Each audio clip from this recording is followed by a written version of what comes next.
back here on TV 18. Thanks for hanging out with us. Grab another cup of coffee. This is a great segment you don't want to miss out on. We're chatting with Kirk Klinke, local president of Trout Unlimited, and Bruce. Thanks for being here, guys. So we're talking water and how important it is here in the community, and how much of it goes away. What's changed in the last few years that's made it we're seeing a significant progress, right? Yes, there's been a paradigm shift in the politics of water. Water used to be something you went to court over, but nowadays, and this is a quote from Patty Wells, the head attorney for Denver Water, the days for fighting over water are pretty much past. It's a lot more cost effective if we can agree over water. Right. Denver has taken an approach to agree over water and put the money that they would have spent in court into our rivers. That's awesome. Yes. That's awesome. And you're there to see it all happen, and some big projects, new projects happening that you want to talk about? Oh, I'd love to. Yes. Yes. I've seen more happen in the political shift that's led to a project that's going in the ground this summer. Yeah. That is more than I ever expected to see when I first got into trying to be part of the political conversation. Cool. This is tremendous progress. So now Denver Water is coming up with some money, and private landowners coming up with some money, and a Fishing is Fun grant has been acquired that's going to be doing some stream improvement on Bruce's property, on Grant Number One's property that he manages. This project is a channeling project. You know how I explained how when a small amount of water is spread over the native stream bed, it can't flush itself clean, it heats up. Well, now we're going to create a smaller channel inside the bigger channel. So the spring flows can have the native channel, but as the summer rolls on and we have less water in the river, as more water is diverted, the water will be able to recede into a smaller channel. Right. This smaller channel will be narrower and deeper. It'll have the ability to create more velocity to flush itself clean, and it'll have some nice holding water for trout that stays cooler so the trout can survive the temperatures. This is called stream channeling. That's part of the project we're doing. It's about 9/10 of a mile of the Fraser River that this project entails. It's called the Fraser Flats River Enhancement Project. We're doing a physical project to improve the river. We're done talking, and now we're working. That's the other component is being run by another board member of our Trout Unlimited chapter, Anna, who you'll talk to later. Yep, she's going to be here. Anna's taking over all the revegetation. This section of land has been overgrazed for over a century, and the riparian zone is diminished tremendously. Right. So it needs to be replanted. The riparian zone is the filter for the river. Thank you. I'm sorry, I'm jumping for all those folks of us who don't know. Yes, the wetlands plants on either side of the river is the filter for the river. It's also only 3% of the landmass in Colorado, but 90% of the wildlife in Colorado rely on this riparian, on these riparian plants at one point or another in their life. Very important plant life that is diminished by grazing. So we're going to replant it. Wow. This is a big project. Yeah. It'll also help create some shade.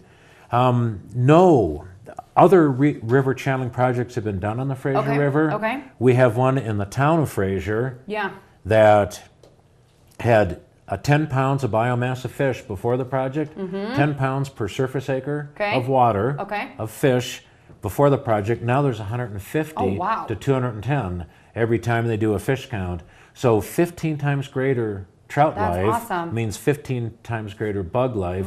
That means this river is flushing itself clean and creating nice, cool pools for trout to live in. So our new project, where exactly is it on the Fraser? It's going to be from County Road 83, the Devil-Some Road, upstream for about 9/10 of a mile. Okay.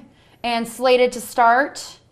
The vegetation component starts in May, and the river channeling, the physical channeling of the river, will take place in September. The planning portion's already been done. Yeah. we're good ready to call. go. Planned it all out. Okay. And the permit's been applied for. Very cool. So Bruce, how do you fit into this piece of it? And it's this part of the water, right? That's important and why you fit into it. Grand County Water and Sanitation Yep. District owns about half the river that's to be improved. Okay. Okay, and we're going to open it up to public fishing once it's improved. Excellent. We've leased it back to the county. The county's going to manage it, and so we can open it up to the public. Previously, because of being a small government entity and not having the correct insurance, we couldn't open it up to the public. But now Okay. we can open it up to the public. Okay. And through the channeling, the district gets the benefit of basically increased value of the land and use of the water. Right. Right. What does fishing look like and the public use of it, like of the Fraser River as a whole? Like how important is this stretch to be able to open that up? Well, really, it's the only. It'll open up public fishing.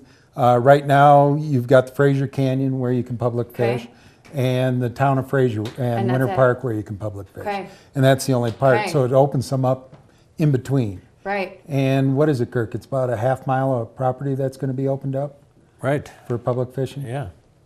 Very cool. So New place for people to go explore. yeah, it's great, and it's basically hasn't been impacted hugely, so it should provide excellent fishing. Yeah. Yeah. Very interesting.